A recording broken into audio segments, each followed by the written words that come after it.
Maintenant, c'est toi qui es responsable de toute la navigation et la sécurité du bateau pendant que tout le monde dort. Bon, vous vous demandez sûrement comment j'en suis arrivée là. Moi, c'est Margot, et il y a 1 an, j'ai intégré Electrodépôt pour m'occuper de la communication. Dans cette vidéo, je vous emmène à Marseille pour vous présenter un projet hyper cool qui s'appelle Plastic Odyssey. C'est une expédition sur un gros bateau qui va naviguer 3 ans à travers 3 continents pour lutter contre la pollution plastique.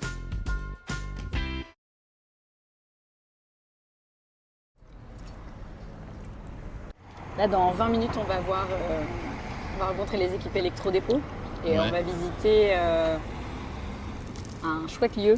Je croyais qu'on allait au Vélodrome. Mais on va pas au Stab Vélodrome. Stab? Non. Comme à Roubaix? Non.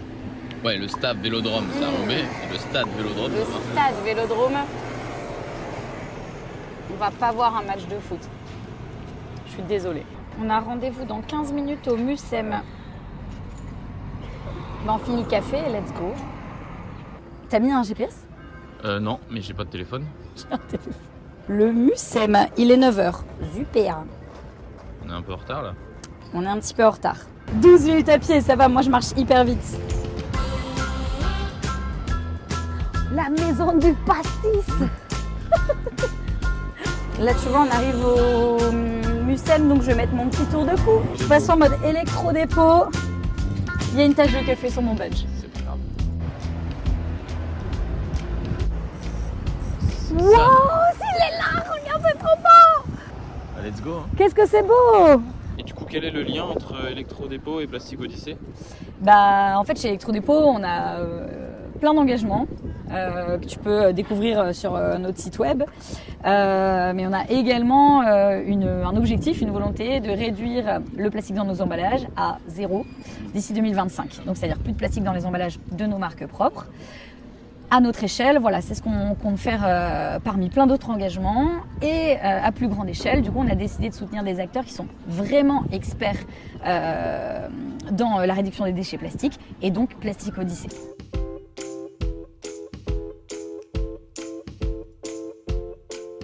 C'est dingue, ils vont partir pendant 3 ans dans 3 continents différents à bord de ça. Donc 3 ans, c'est ta maison, t'imagines?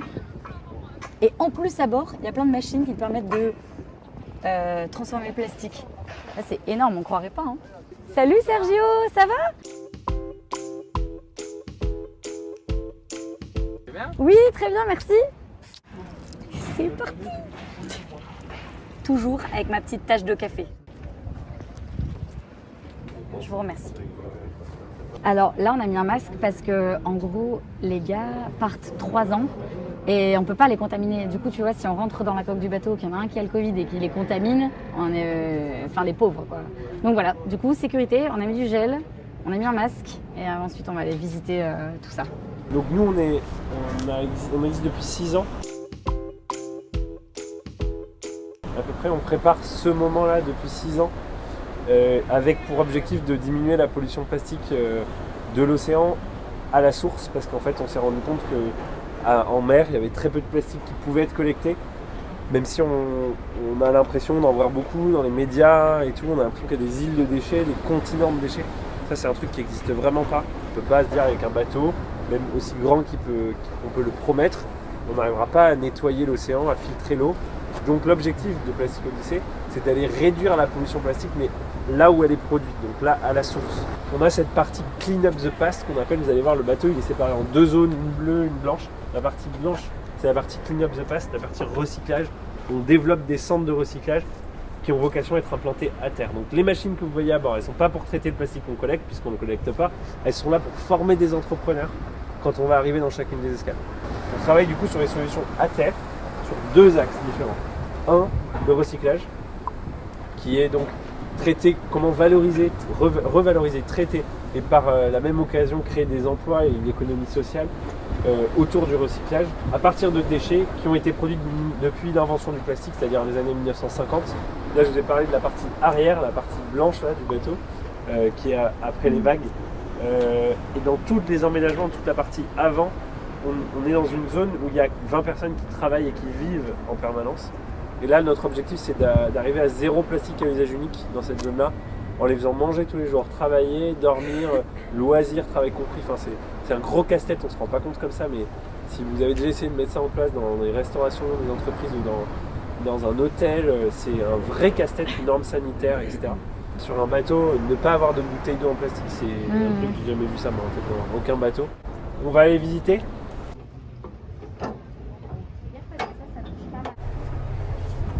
Ce qu'il disait tout à l'heure, c'est qu'il y a 6 milliards de déchets plastiques produits et qu'on n'a même pas réussi à en traiter 1 milliard. C'est énorme quand même. Regarde le mobilier. C'est du plastique. Ils ont même fait leur mobilier avec du plastique. On met les copeaux de plastique dans ce grand entonnoir là. Et à la fin, donc en sortie là, on récupère ça. Donc c'est du carburant qui n'est pas exactement comme celui que vous mettez dans la voiture parce que là pour l'instant on a 80% diesel, 20% d'essence. Donc en gros là, on est dans la partie où ils utilisent tout le plastique qu'ils n'arrivent pas à recycler pour en faire du carburant. Donc c'est-à-dire que là, il faut à peu près 1 kg de plastique pour faire 1 litre de carburant. Ça, tout à l'heure, tu as cru que c'était Plastic Odyssey. C'est un bateau de touristes. Faites attention dans les... C'est probablement là où je vais être malade. Ça tangue un peu, c'est vrai.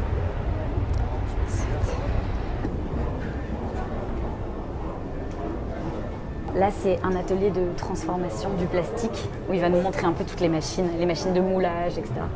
Comme je disais, on est en préparation d'événements. Diesel, le Ricard, c'est le carburant. c'est pour les événements de lancement de départ de demain.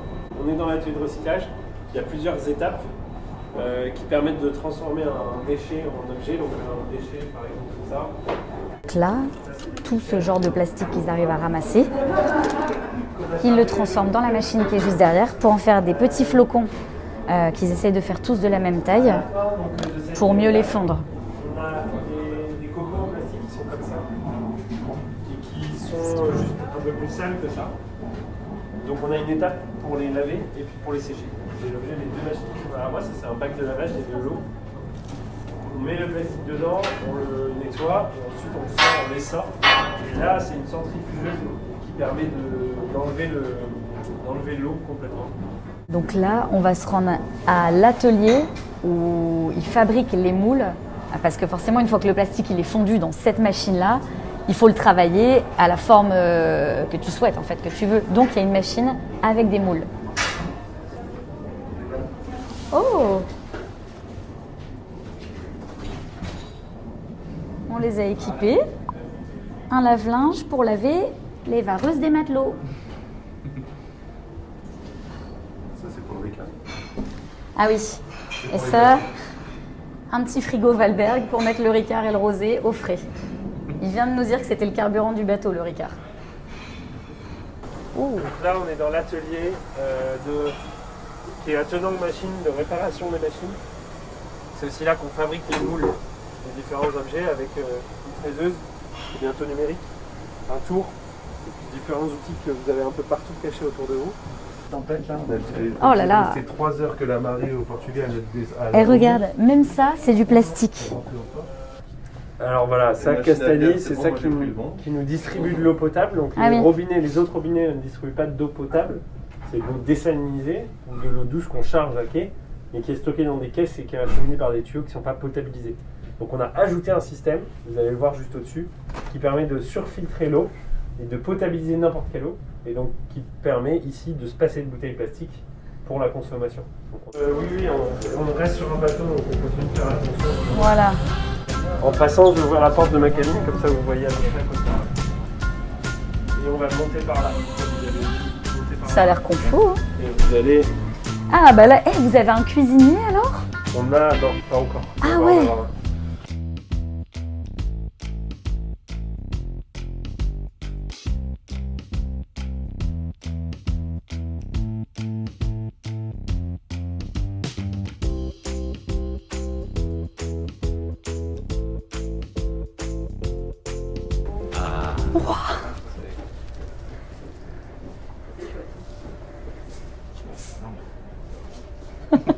Bah tout me hisser. Si C'est bon j'étais capitaine, je pourrais pas me... Mais si, il y a un pied derrière, mais faut que tu... Il fait comment le mec?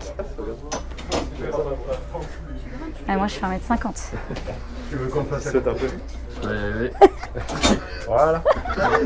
Un peu plus. Voilà. Wouh, bah je suis bien pour piloter là. Voilà, là tu as pris la place du chef de carte. Donc, maintenant c'est toi qui es responsable de toute la navigation et la sécurité du bateau pendant que tout le monde dort.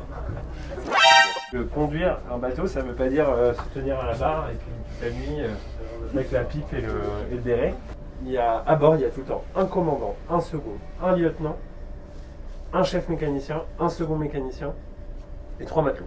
Et j'ai peut-être une question idiote, mais est-ce que c'est possible qu'il y ait des pirates en mer? La piraterie maritime, c'est un truc qui existe encore, Ouais, qui n'existe plus sous la forme qu'on peut l'imaginer. bien sûr. Mais c'est beaucoup plus vicieux. Mm. C'est des bateaux qui vont ressembler à des bateaux de pêche, Mm. qui d'un coup vont foncer dessus et ils vont enlever les bâches. Ils étaient 2 en train de pêcher, en fait ils sont 10 armés. Voilà. Et là ils viennent essayer de saisir le bateau. C'est assez dangereux, donc nous on a pris la carte des sources de la pollution plastique. Et on l'a calqué, on a évité les zones de piraterie pour ne pas D'accord, y aller. c'est ça.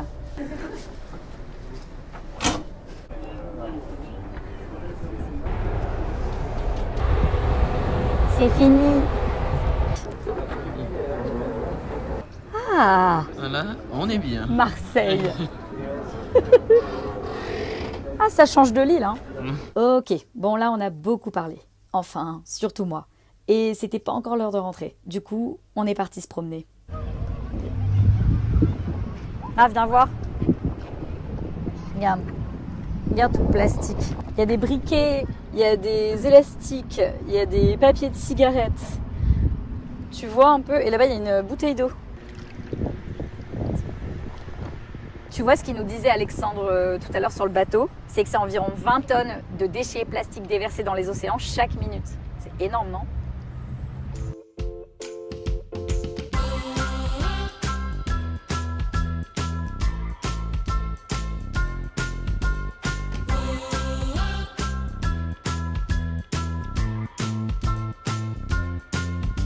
On va à la plage? Ouais.